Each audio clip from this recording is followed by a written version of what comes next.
Olá, sejam bem-vindos. Eu sou a professora Juliana Severo. Vou falar um pouquinho hoje com vocês sobre micronutrientes e doenças crônicas. Eu sou nutricionista formada pela UFP, sou mestre em alimentos e nutrição e atualmente faço doutorado em alimentos e nutrição. Eu resolvi falar um pouquinho desse tema porque é um tema que eu estudei durante toda a minha vida científica, digamos assim. Então, desde a iniciação científica, TCC e mestrado, eu sempre trabalhei nessa linha de micronutrientes e doenças crônicas. Agora, no doutorado, minha área de atuação tem sido mais voltada a exercício físico, dieta e doenças do trato gastrointestinal. Bom, o que é que tem? Qual é essa relação entre a nossa alimentação e as doenças crônicas não transmissíveis, certo? A nossa alimentação, ela tem um grande poder de influenciar os nossos genes, né? Ela também altera a nossa expressão gênica, nossa sinalização celular e o metabolismo. E tudo isso agindo em órgãos-alvo, certo? Como o músculo esquelético, o fígado, o pâncreas, o cérebro e o tecido adiposo. E isso pode levar, quando nós temos essa alimentação desequilibrada, né, esse aumento do consumo de alimentos ultraprocessados, de alimentos ricos em gorduras saturadas, carboidratos refinados, podem alterar esses processos de sinalização, expressão gênica e metabolismo e levar à manifestação da inflamação, do estresse oxidativo, da resistência à insulina e das dislipidemias nesses órgãos-alvo. Bom, tratando principalmente, né, de uma doença que tem atingido uma grande parcela da população mundial, queria trazer para vocês a importância desse cuidado, desse olhar para a obesidade como uma doença crônica, né? Ela é definida pela Organização Mundial de Saúde como uma doença crônica, caracterizada pelo excesso de tecido adiposo, que pode prejudicar a saúde e aumentar a mortalidade. Nós sabemos que a obesidade é uma doença multifatorial, está associada tanto com a adaptação evolutiva do ser humano, quanto com fatores psicológicos, fatores dietéticos, fatores de baixa atividade física, fatores genéticos, enfim, uma gama de fatores que podem influenciar a patogênese dessa doença. E atualmente nós temos que 27% da população mundial está nesse estado de excesso de peso ou obesidade. E 2,8 milhões de pessoas morrem a cada ano como resultado das complicações e das comorbidades decorrentes, né, da obesidade. Dentre essas comorbidades, é importante nós citarmos o diabetes mellitus tipo 2, as doenças cardiovasculares e o câncer.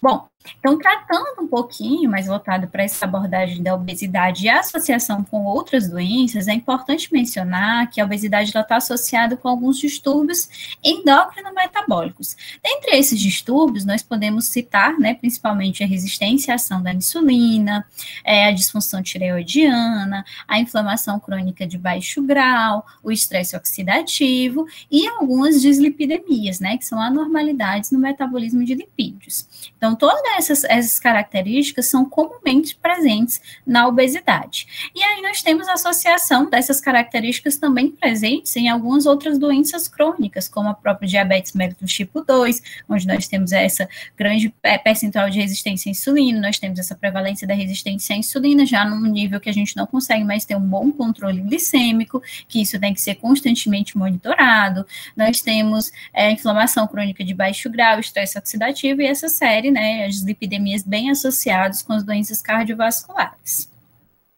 Bom, e aí é importante a gente falar, dentro desse contexto, que vários micronutrientes, eles têm um papel importante, tanto na gênese, quanto a sua deficiência pode implicar no agravamento dessas comorbidades, desses distúrbios metabólicos associados à obesidade.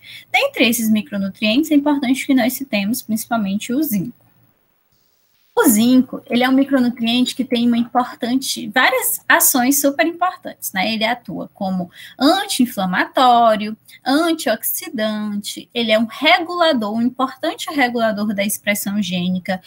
O zinco, ele regula mais de 300 fatores de transcrição dentro das nossas células. Ele é também um regulador endócrino, E ele é um importante cofator e componente estrutural de enzimas e proteínas.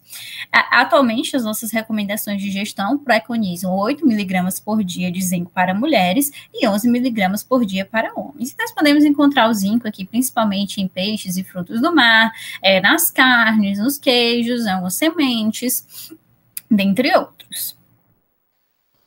E aí, por que é importante a gente mencionar o zinco nessa história toda? Bom, o zinco parece ter o seu estado nutricional bem comprometido na obesidade.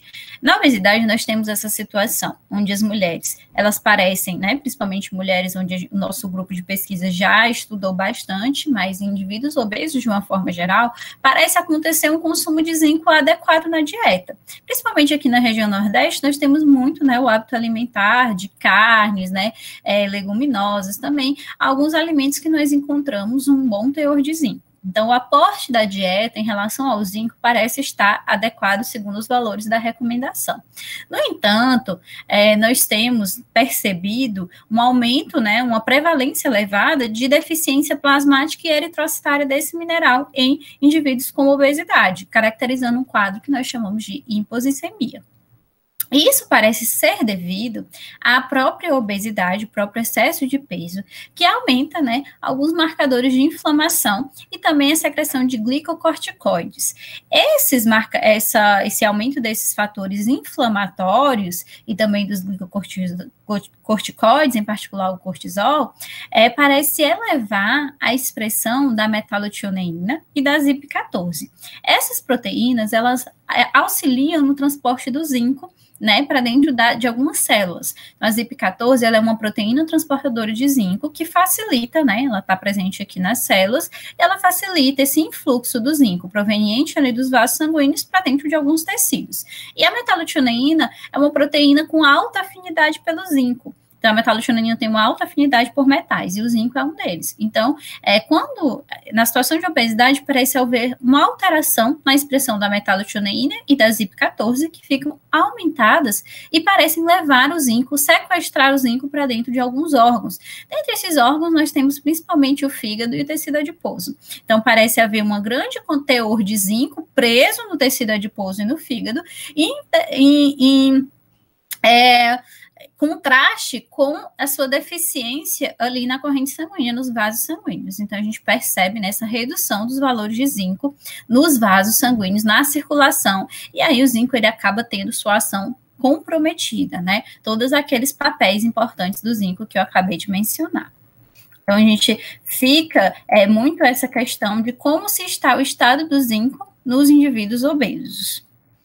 Bom, aqui foi o meu trabalho de mestrado, né, que eu avaliei a relação entre o risco, biomarcadores do risco cardiovascular em mulheres obesas e a relação com o status de zinco, mas para chamar a atenção, principalmente em relação aqui aos valores de zinco plasmático e eritrocitário, né, realmente indo em encontro com o que a gente estava discutindo, onde nós percebemos que o zinco, tanto o zinco plasmático quanto o zinco eritrocitário parecem estar deficientes, abaixo dos valores tanto de referência, quanto reduzidos em comparação com o grupo controle, né? Se nós prestarmos aqui atenção, o zinco plasmático deu 67,22 nas mulheres obesas avaliadas nesse estudo, enquanto nas mulheres controle, né, que eram mulheres com peso dentro da faixa de adequação do IMC, elas apresentaram valor plasmático de zinco médio de 89,7.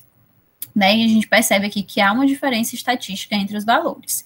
Nós temos aqui também os valores de zinco eritrocitário, onde também estavam abaixo dos valores de referência, né, que é de 40 a 44, e também reduzidos em comparação com esse grupo controle. Em relação ao zinco dietético, nós percebemos que tanto as mulheres obesas quanto as mulheres controles consumiam valores de zinco dietético similares, não havendo diferença entre os grupos, estando dentro da faixa de recomendação, que aqui no caso, como é uma avaliação por grupos, nós utilizamos a EAR, né, e os valores da EAR para zinco em mulheres é 6,8. Só para reforçar, né, essa correlação dessa deficiência de zinco com os marcadores de inflamação, no artigo de Feitosa et al. 2013, foi verificada essa correlação inversa aqui entre os valores de fator de necrose tumoral alfa e a zincemia em mulheres obesas, ou seja, quanto maior a secreção, né, do TNF-alfa, menor os valores de zinco plasmático. Então, nós percebemos essa tendência nas mulheres, mostrando aí uma provável influência do processo inflamatório no metabolismo do zinco em obesos. Então, a gente tem, né, esse papel importante da inflamação comprometendo aí o estado nutricional do zinco nesses indivíduos com obesidade. E direcionando um pouquinho isso, a questão do cortisol também, nós temos aqui na obesidade a presença também dessa disfunção nesse eixo hipotalâmico adrenal pituitário, né? Então, todo esse eixo HPA, ele apresenta uma disfunção na obesidade. Então, o hipotálamo, ele produz ACTH, acaba tendo essa maior produção de hormônio corticotrófico, que manda essa sinalização para a hipófise, ela produziu o hormônio adrenocorticotrófico, que manda essa sinalização ali para as glândulas adrenais para produzir o cortisol. Então, a gente parece ter na obesidade uma desregulação nesse eixo, e esse eixo ele parece ficar superativo, né? Hiperativação desse eixo HPA. Então, quando chega essa sinalização lá nas glândulas adrenais, eu tenho um aumento da secreção de cortisol. Esse aumento da secreção de cortisol, ele parece ter uma influência direta no metabolismo do zinco, porque ele tanto vai aumentar a transcrição desse fator regulador de metais, né, que é o MTF1, que está associado ao aumento da expressão da metalotioneína, e também parece influenciar a ZIP14, que é essa proteína transportadora de zinco que eu já citei anteriormente. Então, toda essa sinalização aumentada vai elevar, né, a expressão e a ativação dessas proteínas, onde eu vou ter aqui maior compartimentalização de zinco, tanto ali no tecido adiposo quanto no fígado. E aí, essa compartimentalização vai comprometer as funções do zinco e ele vai acabar, né, deixando de atuar ali como um anti-inflamatório, como um antioxidante, e aumenta a inflamação, e a gente tem uma retroalimentação desse processo, né, um processo de feedback positivo. Vou produzir mais inflamação, que vai ativar mais essa minha resposta ao estresse, porque a gente sabe que esse eixo, ele está muito associado à resposta ao estresse. Aí eu vou continuar tendo maior infiltração de macrófagos no tecido adiposo, mais inflamação, e essa inflamação, ela acaba virando sistêmica, né? A gente sabe que a obesidade, ela é caracterizada por esse estado inflamatório sistêmico, né? Uma inflamação crônica de baixo grau, aquela inflamação latente subclínica. Outro ponto importante da gente mencionar em toda essa história que a gente está contando aqui a respeito do zinco e de outros nutrientes dentro dessa ação na obesidade é o papel, né, do zinco do metabolismo energético. Então, o zinco, ele também parece ter uma importante influência lá na regulação endócrina, em particular, né, nessa que está mais relacionada ao metabolismo energético, como é o caso dos hormônios tireoidianos, e o zinco, ele parece ter uma importante função na regulação dos hormônios tireoidianos. Então, como é que isso acontece? Aqui, mais uma vez, eu vou mostrar um eixo que começa ali pelo hipotálamo, onde o hipotálamo, ele é responsável pela síntese de TRH. O TRH, ele faz essa sinalização para a hipófise, né, para fazer a síntese de TSH, que vai atuar lá na tireoide. Então, no comecinho dessa via, a gente tem uma retroalimentação, né, que o T3, a triodotironina, que é um hormônio secretado pela glândula tireoide, ele tem a capacidade de entrar lá no núcleo hipotalâmico e ele mesmo ativar a transcrição, né, esse mecanismo de feedback positivo, estimular a transcrição desse TRH. Né? E quando ele chega lá no núcleo, o zinco parece ter um importante papel na ligação do T3 à fita de DNA para que eu tenha essa resposta da síntese de TRH. Então, o zinco, ele vai atuar aí como um regulador, né, desse fator de transcrição. Então, ele vai atuar como esse regulador de expressão gênica. Então, lá dentro do hipotálamo, a gente tem a presença do zinco, e o zinco parece atuar nessa via, né, aumentando a síntese de TRH, auxiliando o T3 a produzir esse efeito sistêmico. A partir do momento que eu tenho a síntese de TRH, eu vou ter, né, lá na hipófise, essa manifestação, né, esse aumento da síntese de TSH. O zinco, ele está muito presente dentro da hipófise e parece estar relacionado com o aumento da síntese de TSH. No entanto, a gente ainda não sabe ao certo qual o papel que o zinco está desempenhando dentro dessa glândula em relação aos hormônios tireoidianos, certo? A partir desse momento, a gente tem essa síntese de TSH, liberação do TSH, que vai atuar lá na tireoide, estimulando, portanto, a síntese de T3 e T4, né?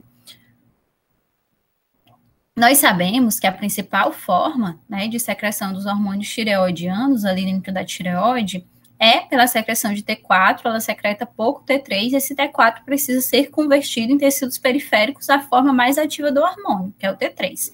É importante mencionar que há presença de zinco também lá dentro da glândula tireoide. Então, o zinco parece também estar associado a essa produção ou controle do estresse oxidativo dentro da glândula tireoidiana. A partir do momento que a gente tem essa secreção de T4 e T3, né, esse T4 e T3, eles vão ser, né, ativados ou inativados nos tecidos periféricos, né? Nós temos a deiodinase tipo 1, que faz essa ativação, e a deiodinase tipo 2 também, que é responsável. A deiodinase tipo 1 pode tanto ativar quanto desativar, enquanto a deiodinase tipo 2 realiza esse processo de ativação, né, do zinco dos hormônios tireoidianos, né, do T4, que é a forma mais inativa do hormônio, a forma ativa, que é o T3. Né? Então, o zinco, ele parece ser importante para a função dessas enzimas que fazem essa conversão, que são as enzimas deiodinases. Então, elas parecem depender de zinco na sua estrutura ou como cofator para que haja esse processo de conversão desses hormônios tireoidianos, né? É o que a literatura tem mostrado nos últimos anos nessa relação entre zinco e hormônios tireoidianos. Tradicionalmente, quando a gente fala de hormônios tireoidianos, a gente lembra logo do iodo e também, mais recentemente, do selênio, né? Então, essa outra perspectiva de que o zinco também está muito envolvido em todo esse processo de sinalização, ela é bem mais recente, mas esse mineral tem demonstrado um grande potencial em ajudar, né, nessa regulação do metabolismo dos hormônios tireoidianos. Outro ponto importante sobre o zinco, a atuação do zinco no metabolismo energético, é que ele parece ser essencial para a função de uma proteína, uma adipocitocina, que é uma proteína produzida e secretada principalmente ali dentro do tecido adiposo, e essa adipocina, chamada zinco-alfa-2-glicoproteína, parece ter um importante papel na regulação do metabolismo energético. Bom, a zinco-alfa-2-glicoproteína é uma adipocina mais recentemente descoberta, né? Ela tem novinha de idade, claro, ela sempre existiu, só foi descoberta recentemente. E aí nós temos, né, o papel importante do zinco na regulação dessa proteína. O que é que o zinco faz, né? A zinco-alfa-2-glicoproteína, como o próprio nome dela diz, ela gosta muito de zinco, ou seja, na sua estrutura nós temos 15 sítios de ligação fraca de zinco e um sítio de ligação forte do zinco. E dentro de experimentos, né, a gente percebe que essa proteína, ela tem uma forte tendência a migrar para onde tem zinco. Então, ela tem essa alta afinidade por zinco, ela é muito atraída pelo mineral. E o que é que acontece? A ZAG, ela tem uma ação super interessante dentro aqui do tecido adiposo branco e dentro do tecido adiposo marrom. No tecido adiposo branco, a ZAG, ela ajuda na sensibilização dos receptores beta-3 adrenérgicos, nessa ligação, né, desses ligantes, permitindo a ativação do receptor beta-3 adrenérgico e, né, a conversão aqui, ativação da adenilato ciclase para conversão do ATP em AMP cíclico. Todo esse processo aqui ativa uma cascata super importante, que é a cascata de lipólise, certo? Então, essa cascata, a gente tem a participação de 3 enzimas principais, mas a enzima mais reguladora desse processo é a lipase sensível ao hormônio, né? Então, a lipase sensível ao hormônio é a segunda enzima envolvida, né, nessa quebra de triacilgliceróis. Essa quebra ela vai começar com a lipase de triacilgliceróis de tecido adiposo, né, onde a gente vai liberar o primeiro ácido graxo livre, que é a partir da estrutura dos triacilgliceróis, e depois, logo em seguida, nós teríamos, né, a atuação da lipase sensível ao hormônio, que quebraria esse segundo, né, ácido graxo aqui na estrutura do triacilglicerol, e nós temos a participação da monoacilglicerol de tecido adiposo também, que quebraria esse terceiro ácido graxo, liberando o glicerol aqui. Então, nós teremos essa saída aqui desses ácidos graxos, que a gente chama de ácidos graxos não esterificados, ou mais comumente de ácidos graxos livres, né, os AGLs, que vão para a corrente sanguínea, né? Então, aqui é um papel que é o que a gente intitula de lipólise, né? Então, esse papel de lipólise é importante para a quebra dos triacilgliceróis dentro ali dessa estrutura da gotícula lipídica lá no adipócito. Então, quando a gente tem a liberação desses ácidos graxos não esterificados, eles geralmente tendem a ir, né, ser utilizados em outros tecidos, como, por exemplo, o músculo esquelético, quando está em atividade, ele pode utilizar esses ácidos graxos livres como fonte energética.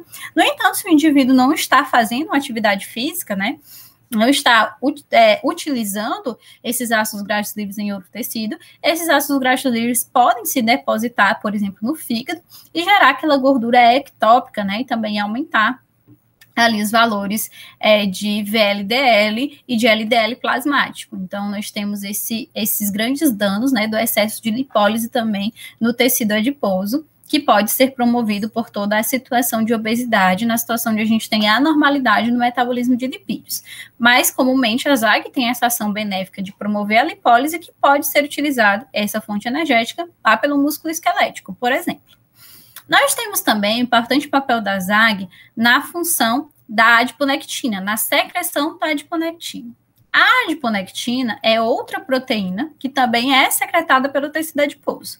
A adiponectina, ela parece exercer um papel super importante na sensibilidade à ação da insulina. Então, quando a gente tem essa secreção de adiponectina, nós temos um aumento da sensibilidade à ação da insulina. Na obesidade, ocorre uma situação complicada, onde a gente tem uma redução da secreção de adiponectina e assim ela não consegue atuar tão bem, estimulando esse processo de sensibilidade. E aí a ZAG, ela parece ter um papel importante, estimulando também essa secreção de adiponectina.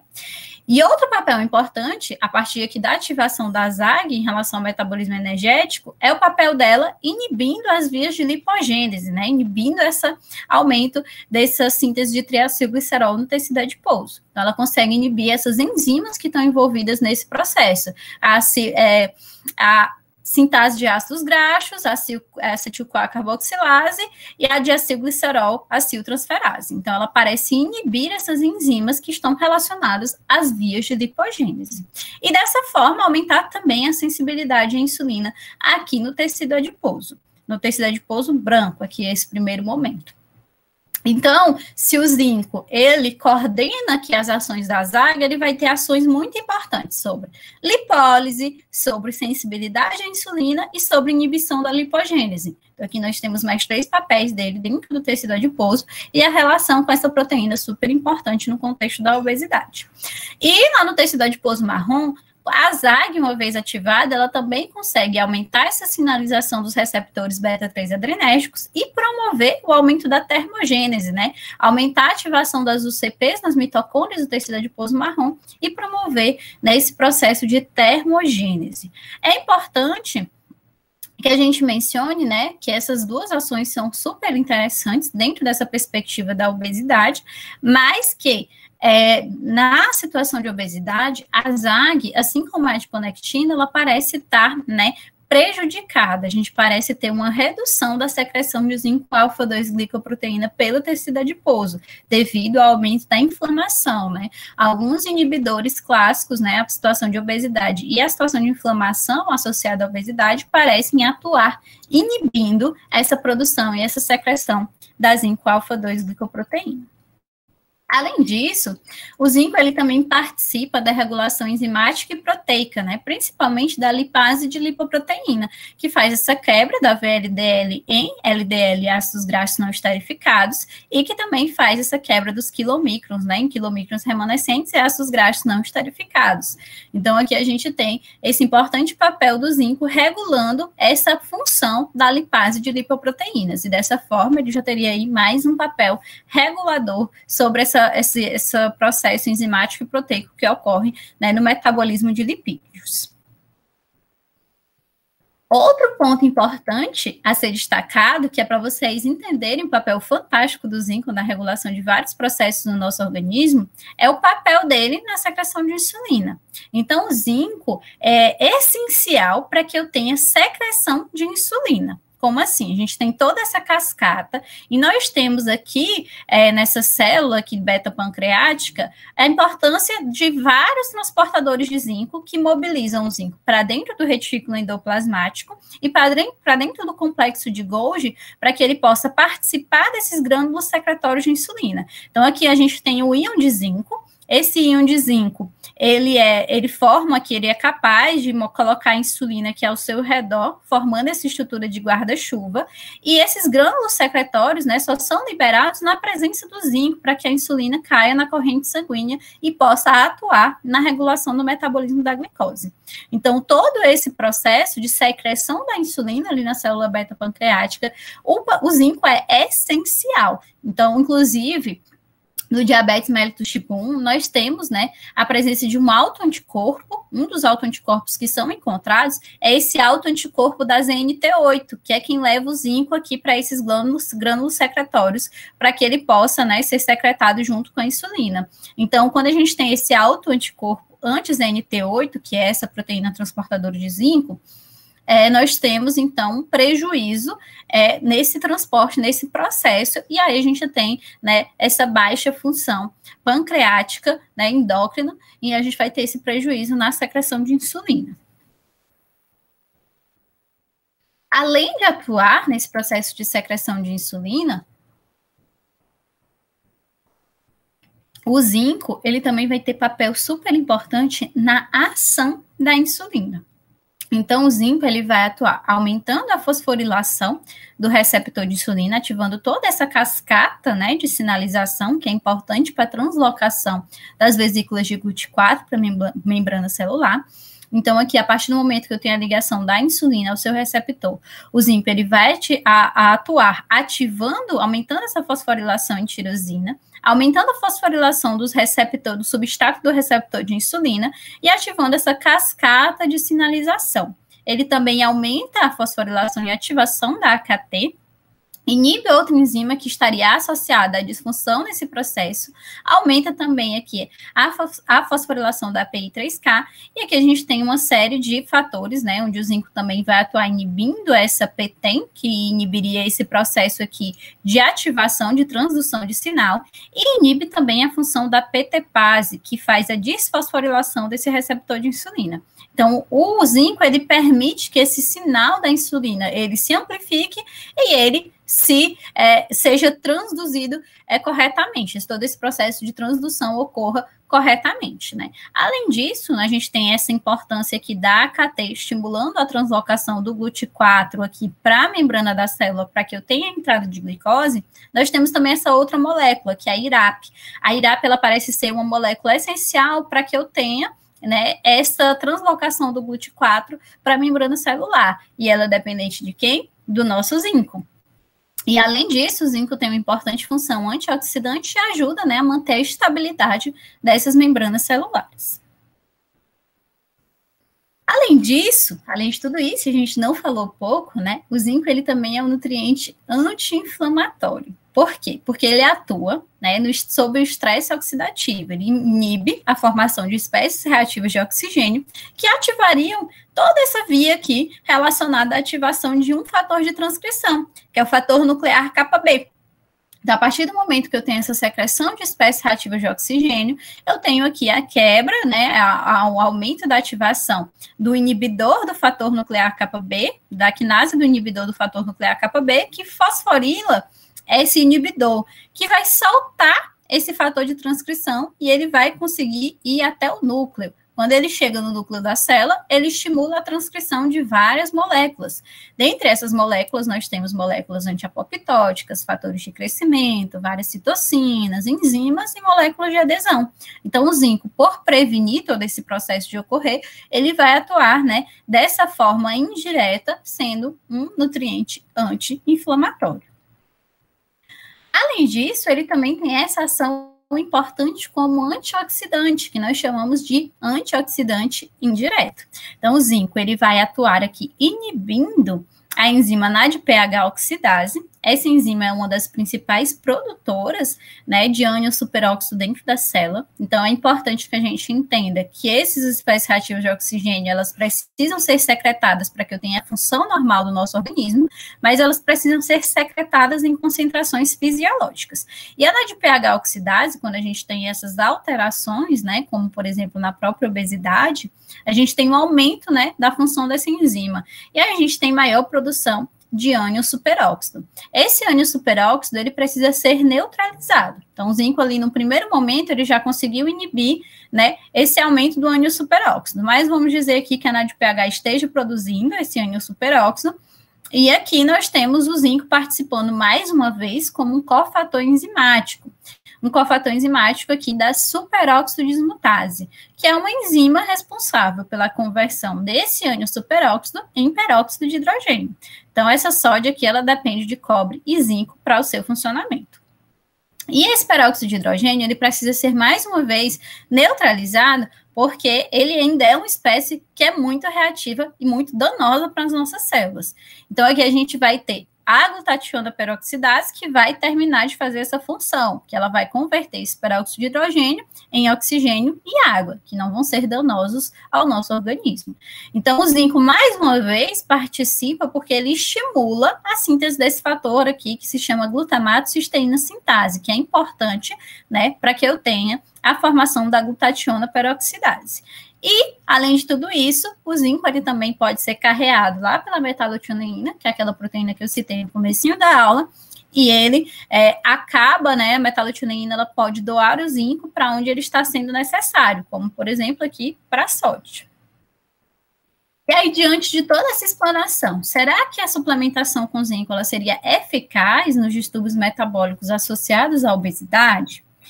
É importante que a gente destaque, né, que alguns estudos têm sido feitos. Durante o mestrado, eu fiz essa revisão sistemática, que falava um pouquinho sobre o efeito da suplementação com zinco no perfil lipídico de mulheres obesas, e a gente observou, né, apesar de existirem poucos estudos, só existiam 5 estudos, 3 deles mostravam a ação, né, do zinco sobre o colesterol total, sobre o LDL colesterol, sobre os triacilgliceróis, mas nenhum deles mostrou o efeito sobre o HDL colesterol.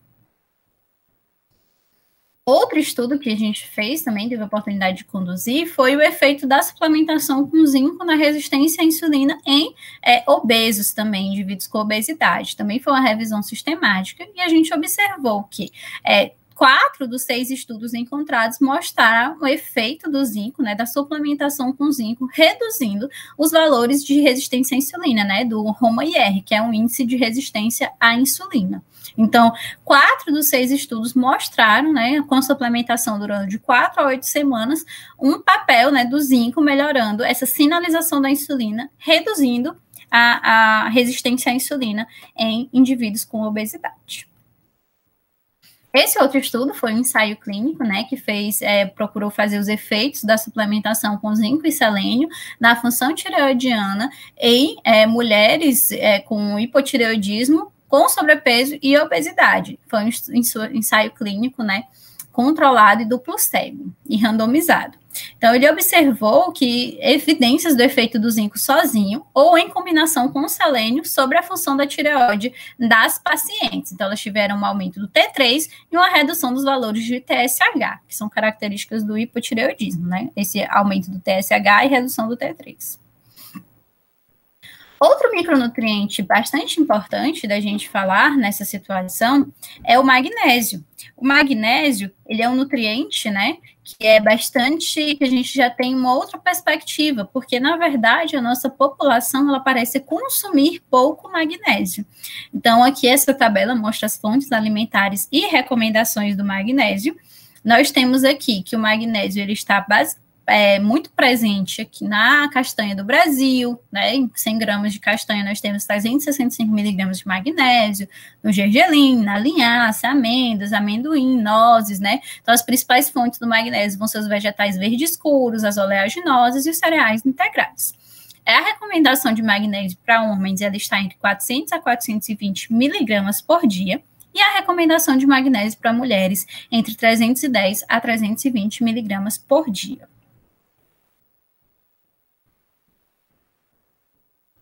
O magnésio, ele participa, né, do metabolismo energético, ele é um sinalizador da ação da insulina, ele apresenta um papel anti-inflamatório e uma ação antioxidante.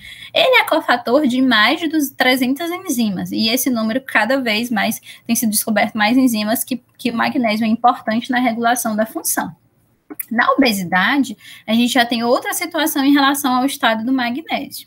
O magnésio, ele parece ser pouco consumido e ele ser, né, a gente encontra deficiência mais tardiamente, porque por causa da sua redução do consumo na dieta, né? Então, ele está bem presente ali nos vegetais verdes escuros, leites derivados e grãos integrais.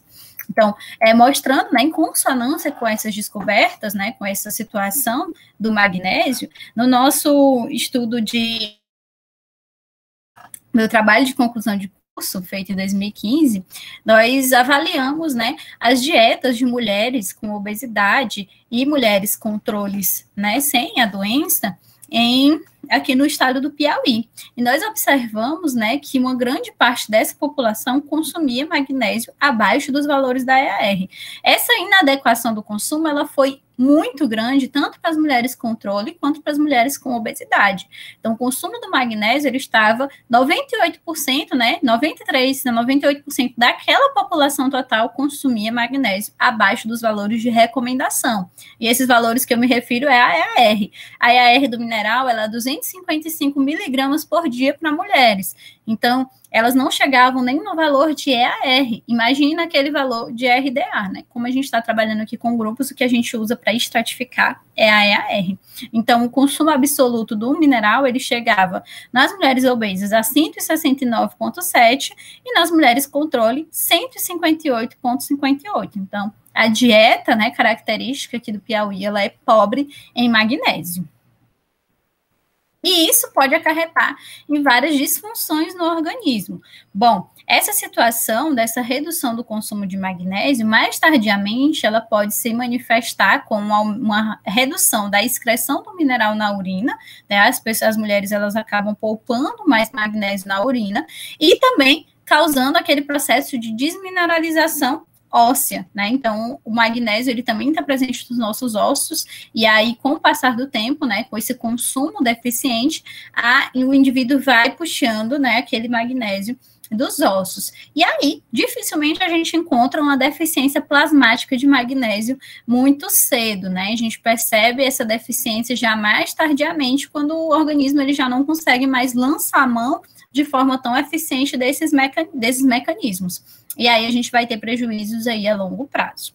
Então, falando do magnésio como um antioxidante, é importante destacar aqui que a hipomagnesemia, né, que essa situação de deficiência de magnésio, vai ter impacto em diversos mecanismos, né, no nosso organismo. Então, a hipomagnesemia, ela está associada com o aumento do processo inflamatório, né, infiltração por neutrófilos e macrófagos lá no tecido adiposo. Esse processo inflamatório, ele vai estimular aqui a secreção de citocinas, como a interleucina 6, fator de necrose tumoral alfa, que vão aumentar, por sua vez, o estresse oxidativo, ou seja, aumentando a produção e a função daquela enzima na DPH oxidase, da óxido nítrico sintase. A gente vai ter um aumento, então, da secreção de ânion superóxido, da formação de peróxido de hidrogênio, que são danosos às nossas células. E, ao mesmo tempo, o magnésio, ele parece estar associado com a função da superóxido dismutase, da catalase e da glutationa peroxidase, que são as três principais enzimas do nosso sistema de defesa antioxidante.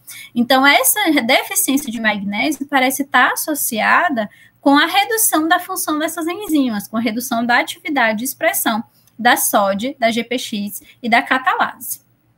Então, essa situação de inflamação e estresse oxidativo ali no tecido adiposo acaba aumentando o influxo de cálcio, né? Porque o magnésio, ele é um bloqueador dos canais de cálcio, então ele atua por uma inibição competitiva.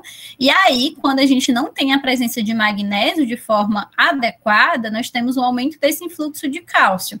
Esse influxo de cálcio aumentado para dentro do tecido adiposo ativa novamente aquele fator nuclear kappa B, né? Que é um fator que um fator de transcrição descrição que está associado à manifestação da inflamação e do estresse oxidativo. E aqui a gente vai ter, mais uma vez, esse aumento da função da NADPH oxidase e da óxido nítrico sintase, produzindo aí muitas espécies reativas de oxigênio e nitrogênio. Por outro lado, ali a nível de células neuronais, esse aumento do influxo de cálcio nos receptores N-metil-D-aspartato vão aumentar a produção de substância P, que está relacionada ao estresse inflamatório sistêmico. Então, aqui a gente vai ter todo esse processo de exacerbação da inflamação no organismo a nível sistêmico, né? Isso está acontecendo lá no cérebro.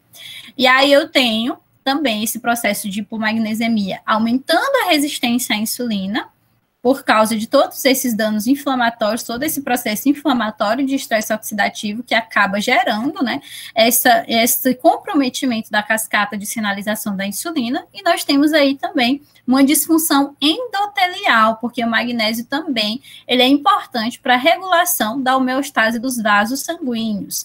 E outro processo que a gente vai ter também exacerbado é o aumento dos danos causados pelo ferro livre nas nossas membranas plasmáticas, um processo de peroxidação lipídica, danos às nossas membranas lipídicas plasmáticas, porque o ferro, né, o magnésio, ele tem essa importante atuação também regulando ali o metabolismo do ferro e impedindo que o ferro fique livre para gerar todos esses danos oxidativos. Então, quando a gente tem um desbalanço entre ferro e magnésio, nós temos esse aumento aqui dos danos às membranas. E aí, mais uma vez, a gente vai ter, né, exacerbação desse processo de estresse oxidativo.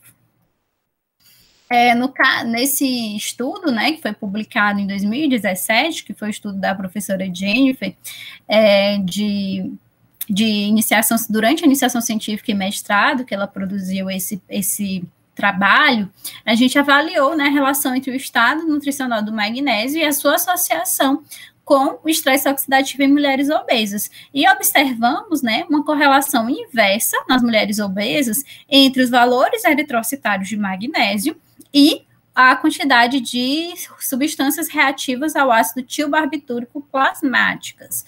Esse marcador aqui, que é o T-bares plasmático, ele está associado uma substância que é produzida a partir do momento que eu tenho danos nas minhas membranas lipídicas. É um produto da peroxidação lipídica. Então, a gente conseguiu medir, né, esse T-bares plasmático e verificou que existia uma associação inversa entre ele e magnésio eritrocitário. Ou seja, quanto menor o magnésio eritrocitário, maior o teor de T-bares plasmático. E o magnésio, ele também tem essa importante atuação como anti-inflamatório, né? Ilustrando esse processo aqui que eu estava falando para vocês, do fator nuclear kappa-B, a partir do momento que eu tenho entrada de cálcio nos seus receptores, que entram dentro da célula, eu tenho ativação dessa proteína, que é a IKK. A IKK, ela faz a fosforilação dessa outra proteína, que é o inibidor do fator nuclear kappa-B, ou IKB, que, quando fosforilada, ela solta esse fator que ele consegue migrar do citoplasma para o núcleo, né? Faz essa translocação. E aí, uma vez ativo, ele vai levar à inflamação, né? Aumentar a produção dessas substâncias aqui, desses sinalizadores que são as citocinas inflamatórias. E uma vez que eu tenho a presença de magnésio, ele atua bloqueando, inativando esses receptores de cálcio, e aí vai proteger contra esse processo inflamatório. Aqui foi outro estudo, feito na dissertação de mestrado da Ana Raquel, ele foi publicado em 2015, ela verificou o estado nutricional do magnésio e a sua relação com a proteína C reativa em mulheres obesas. Né? A Ana Raquel verificou que existia uma correlação inversa, uma correlação positiva, na verdade, entre os valores de proteína C reativa, que é um marcador de inflamação, e o magnésio urinário. Quanto mais eu excreto magnésio na urina, mais eu vou ter inflamação, mais eu vou ter proteína C reativa. Então, mostrando aí uma relação importante entre o metabolismo do magnésio e o processo inflamatório. Outro ponto muito importante é que o magnésio ele é essencial para todo o nosso metabolismo energético.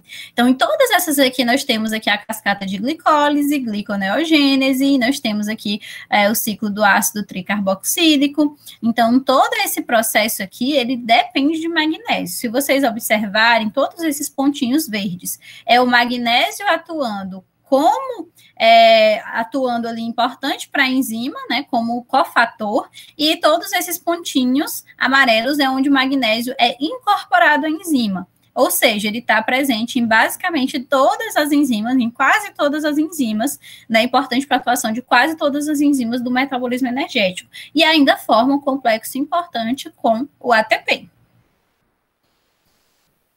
Além de todo esse processo, né, de metabolismo energético, o magnésio ele também é importante para a manutenção da sinalização da insulina. Então, o magnésio, ele tanto é um estabilizador de membrana plasmática, quanto ele consegue facilitar a ligação da insulina no seu receptor e a manutenção da transdução de sinal. Então, ele vai atuar dentro dessa perspectiva aqui, um pouquinho diferente do zinco, que já atua ali dentro da célula. O magnésio, ele vai atuar principalmente nessa ligação da insulina com o seu receptor e na manutenção, né, dessa homeostase, dessa função da membrana plasmática, porque é sempre importante a gente lembrar que toda vez que a célula perde sua forma, ela perde sua função. Então, quando a gente tem essa estabilização da membrana, a gente tem a garantia da função da célula, né? A gente tem a maior função celular. Aqui foi o estudo também feito pela Kyria, ela verificou, né, a influência do magnésio na resistência à insulina em mulheres obesas, né? Esse estudo foi publicado em 2014, né, e foi verificada a correlação inversa entre o magnésio eritrocitário e a glicose de jejum, o magnésio eritrocitário e a insulina de jejum, e o magnésio eritrocitário e o HOMA-IR, né, que é o índice de resistência à insulina. Ou seja, quanto menor a quantidade de magnésio dentro das células vermelhas, maior a glicose de jejum, maior a secreção de insulina e maior o HOMA-IR, maior a resistência à ação da insulina. E aí, a gente vem com aquela perguntinha de novo, né? A suplementação com magnésio, ela seria eficaz nessa tratamento desses distúrbios metabólicos associados à obesidade? A gente fez, né, durante o mestrado, uma revisão sistemática que buscava identificar, né, o efeito da suplementação com magnésio na resistência à insulina em humanos. Então, o que foi que a gente verificou nessa revisão sistemática? Que dos 12 estudos encontrados, o magnésio ele foi capaz de melhorar a resistência à insulina, a insulina de jejum e a glicose de jejum em 7 desses 12 estudos. Certo? Então, o magnésio, e essa ação ela foi mais pronunciada nos indivíduos que tinham hipomagnesemia, ou seja, que eram deficientes de magnésio, responsivos à suplementação, e a gente percebeu, né, que havia esse aumento, né, essa melhora do controle glicêmico com a suplementação de magnésio em, né, indivíduos, né, com diversas doenças. Na verdade, essa amostra desse estudo ela foi bem misturada, a gente não filtrou por indivíduos com obesidade, então aqui tinha pessoas com diabetes mellitus, com obesidade, com peso adequado, resistentes à insulina sem alteração do peso corporal, e com outros distúrbios metabólicos e outras doenças. Mas o nosso principal achado foi que, quando existia a hipomagnesemia, os indivíduos que eram suplementados com magnésio, eles tinham essa melhora desses índices de resistência à insulina. E essa suplementação, a gente fez esse outro gráfico tentando verificar aqui qual seria essa relação, né, a profundidade dessa relação.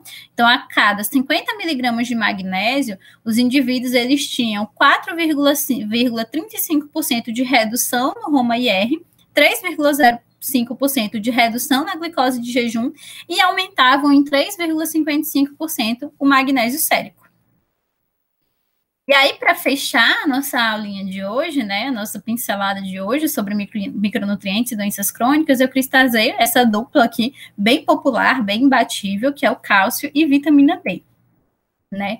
O cálcio, ele, segundo as DRIs, né, a sua recomendação é de 1.000 miligramas por dia, ele está presente aí principalmente nós temos aqui os vegetais verdes escuros, o leite, derivados, a sardinha, e no Brasil, dados preocupantes demonstram 70% de inadequação no consumo de cálcio para homens, e esse valor chega a 90% para mulheres, o que é bastante preocupante, vista a associação do cálcio com o metabolismo ósseo e o aumento da prevalência de doenças do metabolismo ósseo em mulheres. Bom, mas direcionando aqui essa situação do cálcio não para o metabolismo ósseo, mas para a obesidade, nós temos que o cálcio, ele atua aqui, o cálcio dietético, quando consumido de forma adequada, ele tem efeitos sobre a absorção de gordura, ele aumenta a lipólise e a termogênese, ele reduz o apetite e a lipogênese, e ele tem efeitos aí, né, sobre a lipólise e lipogênese que estão relacionados às concentrações de calcitriol, né, que é o hormônio ali derivado da vitamina D.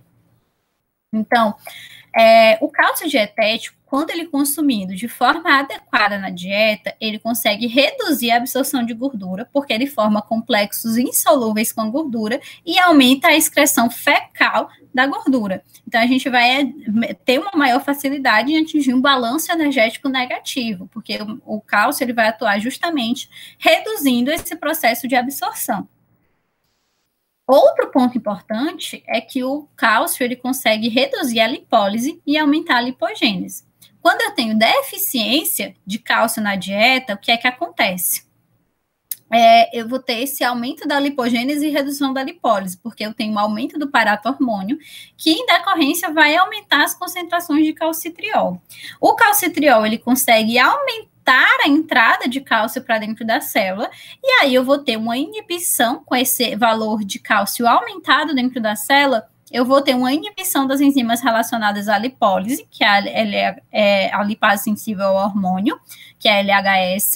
Essa lipase sensível ao hormônio é aquela enzima-chave que eu falei para vocês anteriormente, que está associada com essa ativação do processo de lipólise, e ele vai também ativar ácido graxo sintase, que vai, por sua vez, né, ativar esse processo de lipogênese. Então, eu vou ter esse desequilíbrio quando eu tenho redução do cálcio na dieta, ou seja, quando eu não consumo cálcio de forma adequada, todo esse mecanismo vai ocorrer.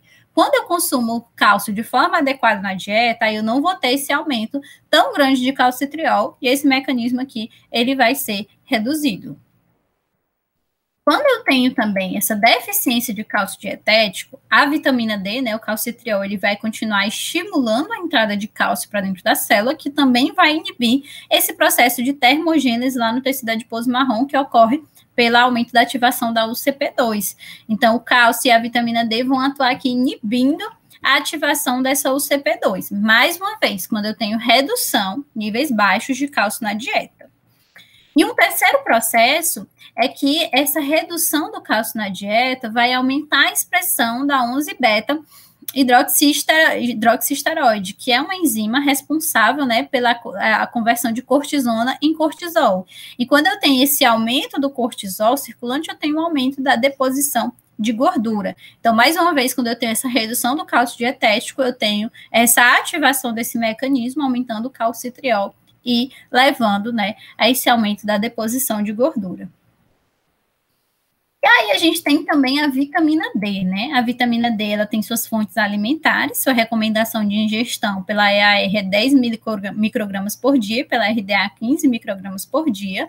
A vitamina D, ela é uma vitamina que está presente ali nos peixes, né? No queijo, nos ovos, no leite derivados. Então, mas a sua principal fonte a gente sabe que é pela conversão, né? Pela exposição aos raios solares, onde a gente tem a conversão do 7-deidrocolesterol em pré-vitamina D3. Essa vitamina D3, ela é ativada, né, convertida ali no fígado pela 25-hidroxilase, onde ela vai virar calcidiol, e lá no rim, pela 1-alfa-hidroxilase, onde a gente tem a forma ativa, né, hormonal, que é o calcitriol. No entanto, algumas situações estão associadas à redução da síntese e das concentrações de vitamina D no nosso organismo. Entre esses fatores, nós temos a presença de doenças, a latitude, a estação do ano, né, onde a gente tem menos locais, onde a gente tem menos exposição solar, eles vão ter maior chance de ter deficiência de vitamina D, né, algumas estações do ano, como o inverno, também estão associadas à redução dessa síntese, a redução da exposição solar, a ingestão reduzida, e outra situação que gera também esse processo é o acúmulo de vitamina D no tecido adiposo, porque a vitamina D é uma vitamina lipossolúvel. Então, na situação de obesidade, ela pode também ficar presa dentro do tecido adiposo, ser sequestrada pelo tecido adiposo devido à sua grande afinidade e ficar, né, reduzida nas concentrações plasmáticas. A vitamina D, ela é uma importante vitamina que atua como anti-inflamatória. Então, ela bloqueia todo aquele mecanismo que eu falei para vocês do fator nuclear kappa-B, inibindo, assim, a síntese, né, de fato, de moléculas de adesão, né, que podem atuar aqui aumentando o risco cardiovascular, de citocinas inflamatórias, dentre outros processos. Aqui foi um estudo de revisão sistemática também, foi conduzido durante o mestrado, onde a gente tentou correlacionar os efeitos da vitamina D com marcadores de inflamação em indivíduos com obesidade, né? De 10 estudos, 8 mostraram associação entre a deficiência e a insuficiência de vitamina D e o aumento das citocinas inflamatórias, como a PCR e a interleucina 6. Além disso, a vitamina D parece ser essencial para que eu tenha o processo de secreção da insulina, também por atuar diretamente no genoma, né? Então, a vitamina D, ela tem seu receptor ali nuclear, que é o VDR, receptor de vitamina D, que tem sua ligação, né, seu local de elemento resposta, que é o VDRE, lá no gene da insulina. Então, a vitamina D, ela entra aqui na célula e ela consegue se ligar ao seu receptor VDR, estimulando a síntese da insulina, né? Então, eu vou ter a transcrição do gene da insulina, que vai culminar na secreção, né, na produção de insulina que será secretada. Outro ponto importante é que a vitamina D vai atuar inibindo aquele processo inflamatório induzido ali pelo fator nuclear kappa-B, que poderia, né, aumentar a inflamação e levar à apoptose da célula beta-pancreática. Então, a vitamina D ela atua controlando esse processo, reduzindo, evitando esse aumento da inflamação e reduzindo esse processo de apoptose, para que eu tenha preservação da célula beta-pancreática. A vitamina D também atua controlando os níveis de cálcio dentro das células beta-pancreáticas. E é muito importante que a gente tenha essa regulação, porque essa entrada de cálcio dentro da célula é importante para que eu tenha um estímulo à secreção de insulina. Então, todas essas ações, né, dentro ali da célula beta-pancreática, a vitamina D vai estar atuando nesse processo de secreção da insulina. Além disso, nós temos também que a vitamina D vai atuar na ação, né, na sinalização da insulina. Então, a vitamina D ela também ajuda na expressão gênica do gene do receptor de insulina e de outros fatores de transcrição que vão atuar no metabolismo de ácidos graxos. Ela também consegue inibir a inflamação desse tecido, né, desses tecidos periféricos, e diminuir a apoptose desses tecidos. Outro ponto importante é que ela consegue controlar os níveis de cálcio dentro das células, né? E aí ela vai evitar todo esse processo inflamatório, né? E essa perda de função dessas células. Além disso, mais uma atuação da insulina seria ela atuando aqui nesse sistema renina-angiotensina-aldosterona, esse receptor da angiotensina 2, né, que é o receptor AT1 de angiotensina 2, ele está associado com a interrupção da sinalização da transdução de sinal relacionada ali ao gene ao receptor de insulina. Então, essa interrupção dessa transdução de sinal vai prejudicar a entrada da glicose dentro da célula. E a vitamina D, ela consegue, né, modular a entrada, modular a expressão desse receptor, desse gene do receptor de AT1, e toda essa cascata do sistema renina-angiotensina-aldosterona. Aqui foi um estudo conduzido pela professora Luane.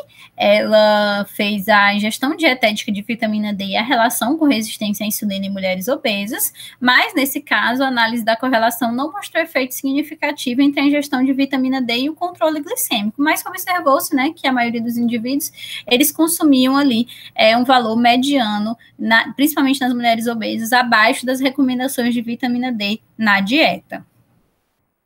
E aí, mais uma vez, aquela perguntinha, né? Suplementação com cálcio e vitamina D, ela seria eficaz no tratamento dessas doenças crônicas não transmissíveis?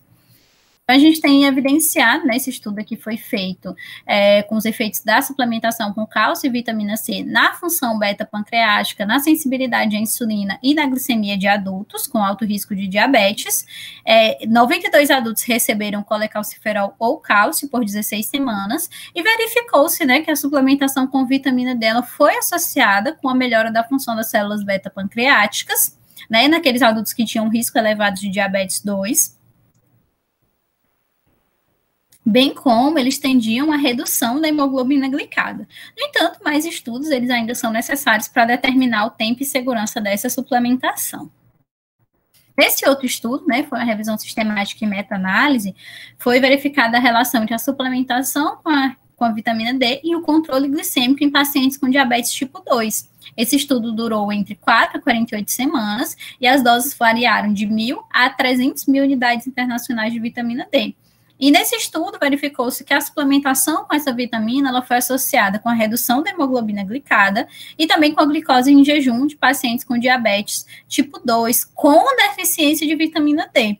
Então, não foi observada diferença em pacientes que tinham insuficiência ou suficiência de vitamina D. Então, reforçando mais uma vez que muitas vezes a gente faz essa suplementação de forma desnecessária. Então, indivíduos que têm deficiência de algum mineral, eles podem ter uma melhor resposta com a suplementação desse mineral ou dessa vitamina. E esse outro estudo fez a suplementação com vitamina D no peso corporal, no estado do peso corporal, né? Também foi uma revisão sistemática e meta-análise de ensaios clínicos. Ele verificou um provável efeito discreto da vitamina D na redução do IMC, mas isso não foi acompanhado pela redução de massa gorda. Então, na ausência de restrição calórica, a suplementação com vitamina D, ela não exerce papel aí melhorando o quadro de obesidade ou de peso corporal. Dessa forma, né, é importante elencar, então, as perspectivas futuras de tudo que a gente pôde verificar nessa aula.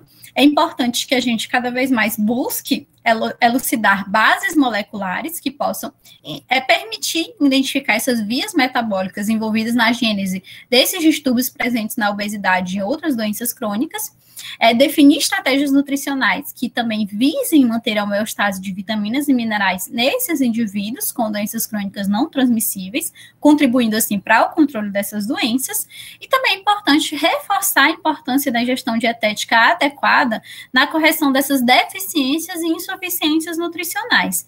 E, por fim, né, verificar a real necessidade e segurança do uso de diversos suplementos vitamínicos e minerais no controle de distúrbios metabólicos. Então, agradeço bastante, né, o convite. Aqui meu e-mail, se vocês quiserem mandar algum questionamento posterior, e fico aberta a perguntas.